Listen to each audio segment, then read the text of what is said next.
ہمارا عقیدہ ہے انبیاء علیہ السلام اپنی قبور مبارکہ میں زندہ ہیں۔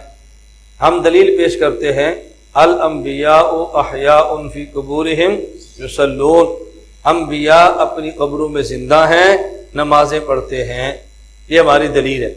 اب اس دلیل پر منکر حیات نبی وہ ایک اشکال پیش کرتے ہیں کہ آپ کہتے ہیں نبی زندہ ہیں، کوئی شخص اپنے زندہ باپ کو دفن نہیں کرتا، الیاذ باللہ۔ اگر حضور زندہ ہیں تو صحابہ کتنے ظالم ہیں، زندہ نبی کو دفن کر دیا ہے۔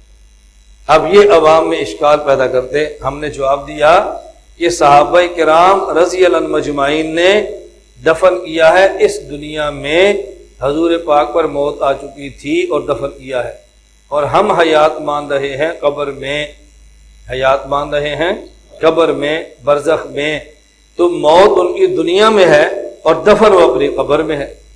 تو زندہ نبی کو دفن نہیں کیا، اس نبی کو دفن کیا جو زندہ تھے اور موت آئی اور پھر دوبارہ دفن کے بعد حیات ان کو ملی۔